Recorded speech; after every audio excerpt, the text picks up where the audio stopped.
ठीक है, तो अगला पार्ट चालू करते हैं। अब तक हमने पढ़ लिया था, आई थिंक बेसिक वर्क हमने कंप्लीट कर लिया था। हाँ, हमने वर्क ऑफ एक्सपेंशन पढ़ लिया था कि जो वर्क सिस्टम करे वो वर्क ऑफ एक्सपेंशन है। और दो स्पेशल केस होते हैं जब वर्क डन जीरो होता है, यानी कि सिस्टम कोई मेहनत नहीं कर रहा होता। पहला ये है कि बाहर से उसको कोई रेजिस्टेंस ना मिला जिसको उसे ओवरकम करना हो, और सेकंड ये है कि वो कितनी भी मेहनत कर रहा है लेकिन उसका वॉल्यूम ही चेंज ना हो, कांस्टेंट वॉल्यूम में। तो जब वॉल्यूम ही चेंज नहीं हो रहा, कहने का अर्थ ये है कि तुमने कितनी भी मेहनत की लेकिन तुम्हारे नंबर नहीं आ रहे, तो तुमने मतलब मेहनत नहीं की है टीचरों की नज़र में। ये सेकंड वाला केस है। और फर्स्ट वाला केस क्या है, तुमने मेहनत करी नहीं है, तो बस घूम फिर के ये दो स्पेशल केस बनते हैं जिनसे तुम रिलेट कर सकते हो। फिर हमने कुछ 4 बेसिक प्रोसेस के बारे में देखा था, आइसोबेरिक, आइसोहोरिक, आइसोथर्मल, एडियाबैटिक, साइक्लिक, फलाना ढिमकाना। तो इतना तो तुम्हें आ गया होगा। अब वर्क के ऊपर बढ़ते हैं, एडवांस वर्क। एडवांस वर्क में हम क्या करेंगे, एडवांस बातें करेंगे और क्या। तो देखो, एडवांस वर्क में ना 1 to 3 की जगह हम 0 1 2 पे करेंगे। तो हम करेंगे total work done.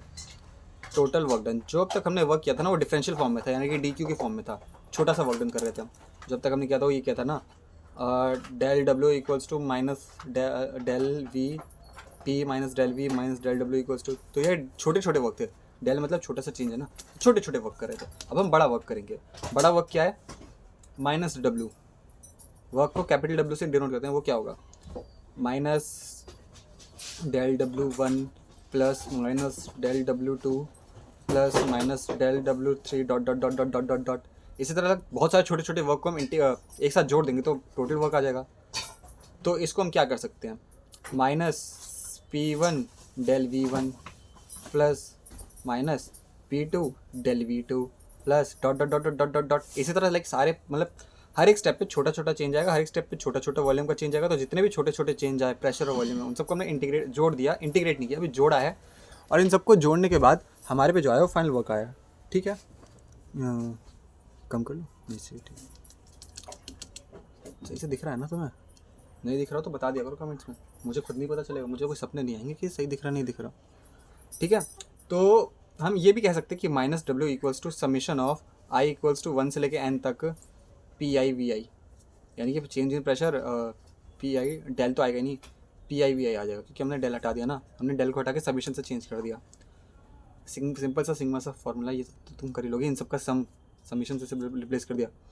For larger value of n, यानी कि n अगर बहुत ज़्यादा नहीं, बहुत ज़्यादा वर्क डन को हमें सबमिट करना है तो हम इसको इंटीग्रेशन से कर सकते हैं। So minus del W equals to p I we i का इंटीग्रेशन, सॉरी क्या कर रहा हूँ मैं, minus W equals to integration of p d v और पी आई बी वी आई से पी एफ वी एफ तक, यानी कि हम इंटीग्रेशन से उसको रिप्लेस कर दिया हमने एट द एंड। यानी कि work done equals to pressure into D we P into D V, इस पूरे का इंटीग्रेशन पी आई वी आई से पी एफ वी एफ तक। ठीक है, सो ये हमारा टोटल वर्क डन है। एंड हम इसको, ये बस एक काइंड ऑफ इंट्यूशन है। अब हम वर्क डन जो है ना दो केसेस में देखते हैं। दो केसेस क्या है स्पेशल, मैं यहीं पे बता देता हूँ। जो वर्क डन है ना, चलो आगे बताऊँगा, यहाँ पर नहीं बताता, पेज फोल्ड करने की नहीं जटन नहीं, डिंग डिंग।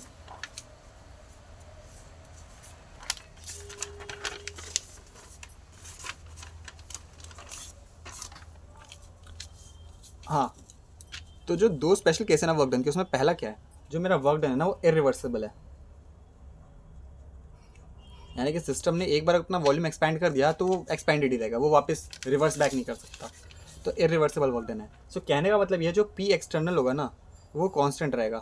अब थोड़ा सा इंट्यूशन बिठा देता हूँ। इंट्यूशन क्या है, जैसे कि ये कंटेनर है, ये दूसरा कंटेनर है, और ना P external equals to constant. ठीक है, काइंड ऑफ इसको आइसोबेरिक प्रोसेस भी कह सकते हैं। तो वो तुमसे ये भी कह सकते हैं कि आइसोबेरिक प्रोसेस के अंदर वर्क डन बताओ फॉर एन आइडियल गैस या फॉर जो भी फलाना ढिमकाना हो। ठीक है, कहने का अर्थ ये है P one V one P two V two. तो कहने का अर्थ ये है लाइक जो बाहर का प्रेशर है ना कांस्टेंट है, तो जो गैस एक्सपैंड करेगी ना वो वापस नहीं आएगी। लाइक जो चेंज है ना बड़े बड़े स्टेप्स में हो रहा है, वो हार्ड स्टेप्स में हो रहा है, रिवर्स नहीं हो सकता। सिंपल से ये बात है। तो हमने फार्मूला क्या, ये जो फार्मूला था ना, ये बेसिक फार्मूला, इसको उठा लो, del W equals to integration of p d we p one v p I we आई से पी एफ वी एफ तक जो डब्ल्यू होता है। ठीक है, W equals to, so minus W equals to P, क्योंकि constant P external equals to constant होता है इरिवर्सिबल प्रोसेस में। ये चीज़ गिवन दे रखी होती है। इसका मतलब यही है कि अगर इरिवर्सिबल है तो एक्सटर्नल प्रेशर जो है वो कांस्टेंट होगा। तो कांस्टेंट को बाहर ले आओ, अंदर क्या है dv, v1 से v2 तक, तो माइनस डब्ल्यू क्या हो गया p times of v2 minus v1, integration करोगे तो dv का, तो माइनस डब्ल्यू क्या हो गया p डेल्टा v, खत्म। ये होता है तुम्हारा इरिवर्सिबल सिंपल, यानी कि pressure multiply by change in volume. तो अगर मान लो इनिशियल प्रेशर था तुम्हारा 1 atm का, यानी कि नॉर्मल रूम प्रेशर, और तुम्हारा वॉल्यूम जो है ना वो 1 लीटर से कन्वर्ट होगा 2 लीटर में। एक गैस ने एक वॉल्यूम 1 लीटर की गैस थी, वो एक्सपैंड करके 2 लीटर की हो गई कांस्टेंट प्रेशर पे, यानी कि रूम के प्रेशर पे। तो उसने कितना वर्क डन किया, तो W equals to P into V, that is 1, जो भी उसकी यूनिट आएगी 1 ATM लीटर। ATM लीटर ये यूनिट है ना, ATM लीटर, हाँ ऐसी यूनिट होती है, क्योंकि प्रेशर इंटू वॉल्यूम, प्रेशर की यूनिट ATM, वॉल्यूम की यूनिट लीटर, तो 1 ATM लीटर वर्क किया उसने।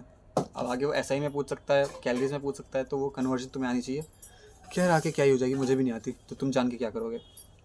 एनीवेज, अब इसकी कुछ खास बातें हैं। खास बातें क्या हैं? मैक्स वर्क कब होगा? मैक्स वर्क होगा when P1 equals to P external. सही बोल रहा हूँ मैं? हाँ, यानी कि जब इंटरनल जो प्रेशर है ना, मेरा इनिशियल इंटरनल प्रेशर, वो जब एक्सटर्नल प्रेशर के बराबर हो जाएगा तो मेरा वर्क डन मैक्सिमम होगा, क्योंकि उसके बाद आई थिंक वर्क डन नहीं होता।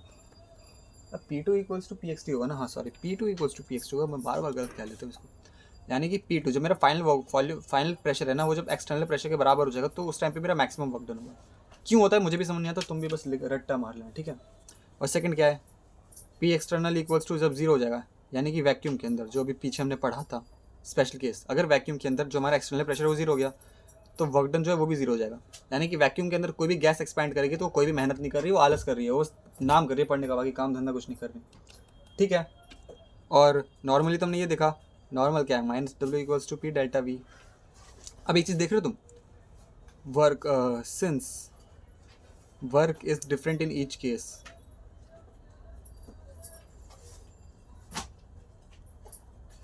hence it is a path function, then it is a path function। कहने का सिंपल सा मतलब है, मेरा जो वर्क डन था ना वो हर एक केस में लगा रहा है। अगर मैं कंडीशन चेंज कर रहा हूँ तो मेरा वर्क डन चेंज हो जा रहा है। तो ना इससे हमें ये पता चलता है कि वर्क डन जो है पाथ फंक्शन है। अब खुद सोचो, मैंने एक गैस लिया, उस गैस को मैंने वैक्यूम में रख दिया, वो गैस ना 1 लीटर से 2 लीटर से, वो एक गैस लिया मैंने, वो 1 लीटर से 2 लीटर चली गई वैक्यूम के अंदर, तो इसने वर्क डन कितना किया, zero. Work done equals to zero, common sense है ये तो। अब वही सोचो, क्या सोचोगे तुम, टेम्परेचर, एक गैस का टेम्परेचर 25 डिग्री से 26 डिग्री चला गया, तो अब चाहे वो वैक्यूम में चेंज करूँ मैं उसे, चाहे पानी के अंदर उसका टेम्परेचर चेंज करूँ, चाहे मैं प्रेशर कॉन्स्टेंट रखूँ, चाहे मैं कुछ भी कॉन्स्टेंट रखूँ, लेकिन टेम्परेचर तो एक चेंज हो रहा है ना। टेम्परेचर चेंज तो डिपेंड नहीं करता, तो temperature change is a state function, लेकिन वर्क डन चेंज डिपेंड करता है कि अगर मैं वैक्यूम में करूँगा तो जीरो हो जाएगा, और वही मैं धरती पे लाके करूँगा उसको 1 लीटर से 2 लीटर एक्सपैंड, तो उसने वर्क डन कुछ ना कुछ करेगा, कॉमन सेंस है ना। लाइक अगर मैं धरती पे उसको एक्सपैंड किया 1 ATM प्रेशर के अंदर तो उसने वर्क डन किया, लेकिन वही मैं उसको स्पेस में ले गया तो उसने वर्क डन नहीं किया, तो यानी कि पाथ ने अपना रंग बदल दिया। लेकिन टेम्परेचर मैं धरती पे भी गर्म करूँ तो भी उतना ही टेम्परेचर चेंज आएगा, और बाहर जाके गर्म करूँ तो भी उतना चेंज आएगा। तो सिंपल सी बात है ना, टेम्परेचर जो स्टेट फंक्शन है, वर्क जो है पाथ फंक्शन है। वैसे वर्क को पाथ फंक्शन प्रूव करने का एक ये वे नहीं है, बट ये कंक्लूजन है काइंड ऑफ। अगर क्वेश्चन में आ जाए कि prove that work is a path function, तो हम इस वे को यूज़ नहीं कर सकते, बट हम एज अ कंक्लूजन यूज़ कर सकते हैं। तो हाँ, हमारा फर्स्ट इरिवर्सिबल वर्क डन पूरा हो चुका है। अब second type of work done करते हैं, that is reversible work done. Reversible work done, reversible work done का मतलब क्या है, पी एक्सटर्नल जो होगा ना वो कांस्टेंट नहीं होगा, वो वेरी करेगा, यानी कि वो टाइम टू टाइम चेंज होता रहेगा। अब इसका इंट्यूशन देखो, एक डिब्बा है P1 V1 के साथ, और दूसरा डिब्बा है P2 V2 के साथ, लाइक P1 V1 से P2 V2 चला गया, और बाहर जो प्रेशर जो P एक्सटर्नल है। अब कहने का अर्थ ये है ना, ये जो ऊपर ढक्कन है ना, इसका प्रेशर ये धीरे धीरे ऊपर जा रहा है, बहुत धीरे धीरे, बहुत एकदम बहुत ही स्मॉल टाइनी चेंजेस में ऊपर जा रहा है। तो हर इतना छोटा चेंज हो रहा है ना कि हर एक स्टेप पे वो चेंज रिवर्सिबल है। लाइक अभी ऊपर गया तो अभी नीचे भी आ सकता है, रिवर्सिबल है, रिवर्स हो नहीं रहा बट रिवर्सिबल है। So this is the condition. तो change is very slow, change is very slow in pressure. एक बात तो ये हो गई। दूसरी बात क्या है, क्योंकि एक्सपेंशन हो रहा है, सिंस गैस इज एक्सपेंडिंग, क्योंकि वर्क डन करे तो एक्सपेंशन हो गई, तो एक्सपेंशन हो रहा है, तो जो मेरा P1 इनिशियल प्रेशर होगा ना वो हमेशा मेरे से बड़ा होगा P एक्सटर्नल से, ठीक है। अब बड़े होने का मतलब क्या है, P1 equals to P external plus DP, यानी कि अगर एक्सटर्नल में हम कुछ जोड़े तब P1 आता है, तभी तो P1 बड़ा है, यानी कि P1 में से कुछ घटा दे तब P एक्सटर्नल आएगा। तो ये कॉमन सी मैथ्स है, आई थिंक तुम समझ गए होगे। तो DP is equals to change in pressure, यानी कि हर एक स्टेप पे DP चेंज आ रहा है, ये जो चेंज आया ना ये इतना, ये DP चेंज आया, यानी कि हर एक स्टेप पे DP यानी कि बहुत थोड़ा सा चेंज आ रहा है। एक्चुअली डी नहीं, इसको डेल कहेंगे डी है डेल है, डी कह लो इसको, डेल छोड़, ठीक है। यानी हर एक स्टेप पे बहुत ही छोटा सा चेंज आ रहा है, तो जो मैं इंटरनल प्रेशर होगा वो एक्सटर्नल प्रेशर प्लस DP होगा। एंड सिंस DP लगभग 0 के बराबर है ना, तो जो P1 equals to P external हो गया, समझे, ये कंक्लूजन निकला, इसको इक्वेशन नंबर 1 मान लेते हैं। तो रिवर्सिबल वर्क में हमने क्या देखा कि जो इंटरनल प्रेशर है वही एक्सटर्नल प्रेशर है, ठीक है। और इरिवर्सिबल में क्या था, एक्सटर्नल प्रेशर कांस्टेंट था और इंटरनल प्रेशर की बात ही नहीं हो रही थी, ठीक है। तो अगेन मैथमेटिकली प्रूव करते हैं हम, हमारे पे ना 3 इक्वेशन आती है, फिर P1 minus DP equals to P external, जैसे कि यहाँ से मैंने बताया कि P1 में से कुछ सब्ट्रैक्ट करेंगे तब जाके P एक्सटर्नल आएगा। दूसरी इक्वेशन क्या आती है, P1 minus P external equals to DP, यानी कि इन दोनों के बीच का जो भी डिफरेंस है वो DP है, चेंज, सिंपल सी बात है। तीसरी इक्वेशन क्या आती है, P external E plus DP equals to P1, बस उसी एक इक्वेशन को हेर फेर कर दिया हमने, तो हमारे पे ये 3 सस्ती मंदी इक्वेशन आ गई, ठीक है। अब वर्क डन कैलकुलेट करते हैं। हमने प्रेशर के बारे में बहुत बात कर लिया रिवर्सिबल वर्क के अंदर, क्योंकि जब भी हमें बात करनी होती है ना वर्क डन के बारे में तो हम सबसे पहले प्रेशर निकालते हैं। ये गोल्डन रूल है, गोल्डन रूल यहाँ पे लिखता हूँ मैं, गोल्डन रूल क्या है, whenever we have to talk about work, whenever we have to talk about work, find P first, क्योंकि वॉल्यूम तो हमें मिल जाता है लेकिन P को सबसे पहले हमें निकालना पड़ता है किसी भी तरह किसी भी इक्वेशन से। तो ये गोल्डन रूल है, याद रख लेना जब भी वर्क डन के बारे में बात आएगी तो ठीक है। अब वर्क डन निकालते हैं।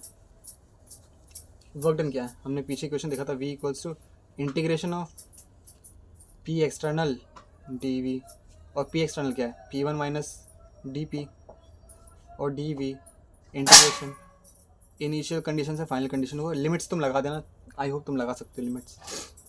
तो P1 माइनस DP, अब क्योंकि P1 माइनस DP तो 0 है, तो P1 इक्वल्स टू, तो जो P एक्सटर्नल है वो ये होगा ना, P1 minus DP, P external equals to ये ना, यहाँ से हमने उठाया तो DP 0 है, तो इंटीग्रेशन हो गया P1 DV का इंटीग्रेशन हो गया।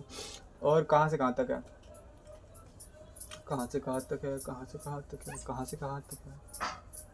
जो भी होगा P1 तो कांस्टेंट होगा, क्योंकि P1 कांस्टेंट नहीं होगा, P एक्सटर्नल होगा, W equals to integration of P external DV, क्योंकि P internal P external same है। सो आई होप तुम लोग समझ गए हो, मैं यहाँ पे बहुत ज़्यादा वेग हो रहा हूँ तो क्योंकि मेरे को एक अच्छा एग्जाम्पल नहीं मिल रहा। खैर मतलब अल्टीमेटली ओवरऑल ये काम होगा इंटीग्रेशन का बेसिकली, जब मेरे को एक अच्छा एग्जाम्पल मिल जाएगा तो मैं बता दूंगा, तब तक इसको ऐसे ट्रीट करूँ। तो हाँ, थोड़ा सा कंपेयर करते हैं। ये जो इरिवर्सिबल वर्क होता है उसमें एक्सटर्नल प्रेशर कांस्टेंट होता है, लेकिन रिवर्सिबल वर्क में एक्सटर्नल प्रेशर वेरी करता है, यानी कि हर एक स्टेप पे थोड़ा थोड़ा चेंज होगा। एक्सटर्नल प्रेशर में जो वर्क डन होता है वो P डेल्टा V होता है, और इंटरनल प्रेशर में जो है ना वो इंटीग्रेशन में आ जाता है। लाइक हम उसको डायरेक्टली इनिशियल, डेल्टा का मतलब क्या है, V2 माइनस V1 हो गया ना, यानी कि इनिशियल और फाइनल के बीच में डिपेंड करता है, क्योंकि स्टेट फंक्शन है, यहाँ पे स्टेट फंक्शन की तरह आके कर रहा है। बट यहाँ पे हमें ना इनिशियल और फाइनल स्टेट नहीं पता, क्योंकि हर एक स्टेप पे थोड़ा थोड़ा चेंज हो, तो हमें हर एक चेंज को कंसिडर करना पड़ता है, तो इसलिए वो इंटीग्रेशन में आ जाता है। तो जो फाइनल वर्क डन बनेगा ना वो minus integration of P external, जो भी P एक्सटर्नल रहेगा, P एक्सटर्नल भी नहीं रहेगा एक्चुअली, जो फाइनल वर्क डन बनेगा ना वो वर्क डन बनेगा हमारा finally integration of PI DV, P1 V1 से P2 V2 तक, क्योंकि प्रेशर भी हर स्टेप पे चेंज हो रहा है, वॉल्यूम भी हर स्टेप पे चेंज हो रहा है। तो ये हमारा फाइनल वर्क डन बनेगा फॉर द रिवर्सिबल प्रोसेस। और जो हमारा इरिवर्सिबल के लिए था वो डेल्टा आ गया था बीच में, तो मतलब ये समझ लो कि इरिवर्सिबल बहुत ही छोटा है, बहुत ही इसे इरिवर्सिबल डायरेक्ट है, क्योंकि उसमें एक ही स्टेप का काम हो रहा है, और रिवर्सिबल थोड़ा हम इंट्यूशन बिठा लो कि कैसे याद करोगे इसको। अब बेसिक वीडियो आई थिंक ख़त्म हो चुकी है। चलो इसके बाद जो है ना एक्चुअली मेरे को बहुत सारे क्वेश्चंस कराने हैं, 1 2 3 4 क्वेश्चन है इसके बाद, तो 4 क्वेश्चन अगली वीडियो में करा दूंगा, एक वीडियो में कराऊंगा तो लंबे हो जाएंगे। मिलते फिर अगली वीडियो में।